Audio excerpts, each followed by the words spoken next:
Les affaires publiques n'ont plus de secret pour lui. Les vrais enjeux. Les vraies questions.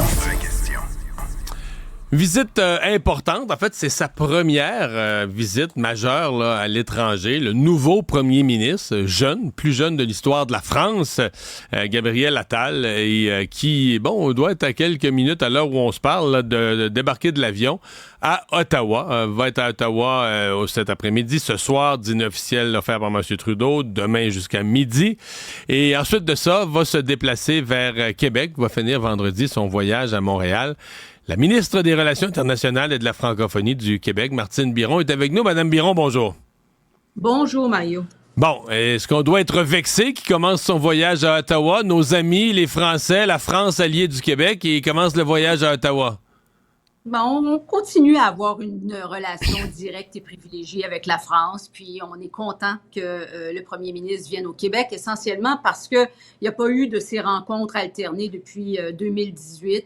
Alors, il était temps que ça se passe. En fait, ça va être la première rencontre de ce type avec le premier ministre François Legault, en grande raison de la pandémie qui a fait qu'on a retardé ces relations-là. Alors, je pense que c'est un grand événement pour nos relations et le premier ministre vient accompagné de parlementaires, mais aussi de 4 ministres de son cabinet. Pour le Québec, du point de vue du Québec, quels sont les dossiers concrets, là, les enjeux concrets que vous tenez à aborder avec lui? On va parler d'économie, ça c'est certain, c'est un des piliers très importants de notre relation avec la France. On va parler aussi d'enseignement supérieur. On a plusieurs ententes de mobilité estudiantine, en fait, qu'on renouvelle régulièrement avec la France. Et bien sûr, on va parler de culture. D'ailleurs, le ministre de la Culture est à Paris présentement parce qu'il se tient en simultané les Salons du Livre à Paris et Salons du Livre à Québec. Le premier ministre Attal va visiter le Salon du Livre ici à Québec en compagnie du premier ministre Legault, pendant que le ministre Lacombe sera avec la ministre de la Culture, Rachida Dati, au Salon du Livre à Paris. Et la raison pour laquelle ça se fait comme ça, pour laquelle on est content d'avoir une présence à Paris à ce moment-ci, c'est que le Salon du Livre de Paris fait une très grande place sur la littérature québécoise. Alors, c'est comme si on célébrait ces rencontres-là des deux côtés de l'Atlantique.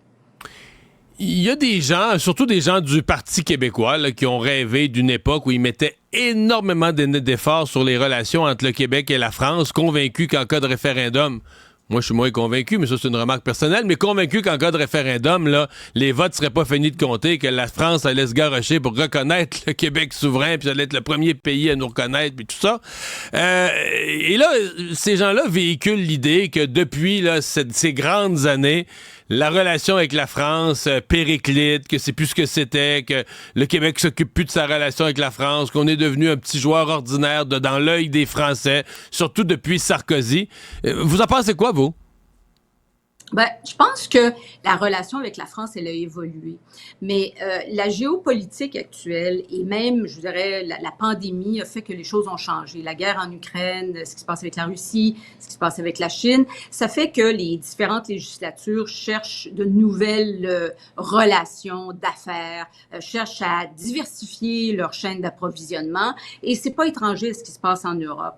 La France cherche des partenaires stables, fiables, et le Québec en est un. Et le fait qu'on soit sur le territoire européen, mais français depuis si longtemps, ça fait qu'on a déjà des relations solides et qu'on peut profiter de ces nouvelles opportunités-là. Alors, je pense que ce qui va se passer avec la France, ça va être justement de nous permettre de solidifier cette relation-là sur le plan plus politique, parce que des affaires, il s'en fait quand même depuis, ça en est fait là, quand même si on n'a pas eu de rencontres alternées dans les dernières années, il s'en est quand même fait. Mais je suis d'accord qu'il faut se rapprocher davantage de notre cousin et que cette rencontre-là, elle est particulièrement importante en ce sens.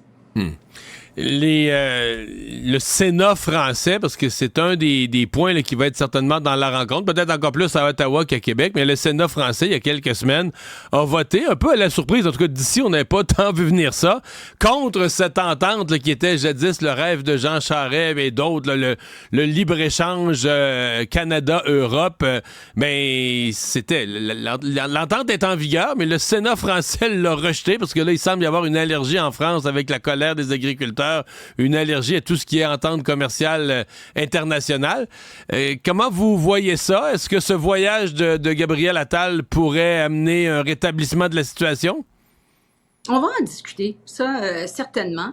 Je pense qu'il y a quand même une analyse à faire. D'abord, cet accord de libre-échange entre le Canada et l'Europe a été quand même ratifié par 17 pays de l'Union européenne sur 27. C'est vrai que le Sénat français l'a rejeté. Et je vous parlais des changements géopolitiques tout à l'heure, puis on sent que il y a un tiraillement chez les élus entre plus de protectionnisme ou un peu moins de libre-échangisme. On est un peu dans ce centre-là. Alors, il y a de la pédagogie à faire. C'est sûr que les élus en France, ils protègent les gens qu'ils représentent. C'est peut-être symptomatique de ce qui se passe, de cette dynamique-là.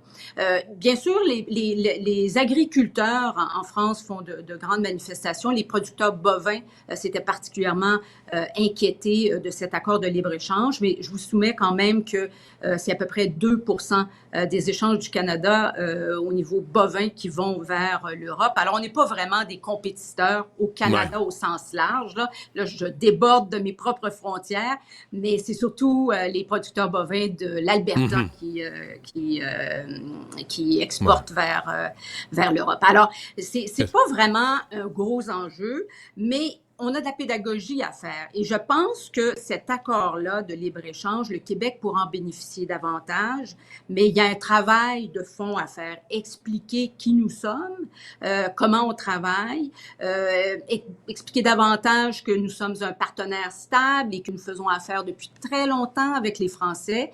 On partage la même langue, c'est déjà, ça aide beaucoup. Alors, je pense que ce travail-là, il va se faire au cours des prochains jours. Bien sûr, c'est pas le rejet du Sénat, c'est pas la fin de l'histoire. Non. Il y a 2 sénateurs qui vont être là d'ailleurs lors de cette visite. C'est pas la fin de l'histoire. Le vote va retourner à l'Assemblée nationale et là, c'est à nous aussi de faire une partie du travail. Un mot sur le visiteur lui-même, Gabriel Attal. C'est pas un personnage banal. Il est premier ministre. Il a été désigné par M. Macron il y a quelques mois à peine, en début d'année 2024, en janvier. Plus jeune de tous les temps dans ce rôle de premier ministre, après avoir été à 29 ans plus jeune ministre entré dans un cabinet, dans un gouvernement en France. Vous le connaissez un peu? Vous pensez quoi du personnage? Bien, je devais, d'abord, c'est quand même intéressant. J'ai hâte de voir un peu son énergie. Quand il était ministre de l'Éducation, il devait venir. Il y a eu un contretemps juste avant les fêtes, alors j'aurais souhaité manger avec lui. Mais j'ai quand même écouté certains de ses discours. Il va s'adresser à l'Assemblée nationale demain, en fin d'après-midi. Je vous invite à écouter ça parce que il a un style bien à lui, des phrases très courtes, ciselées. Il passe ses messages. Alors, j'avoue que c'est un moment important qui va se passer à l'Assemblée nationale et j'ai des attentes assez élevées par rapport à ce discours-là. Et après, j'imagine qu'on va avoir la chance d'échanger parce qu'on a une soirée au Château Frontenac pour le recevoir. Martine Biron, ministre des Relations internationales, merci d'avoir été là. Au revoir. Merci. Au revoir.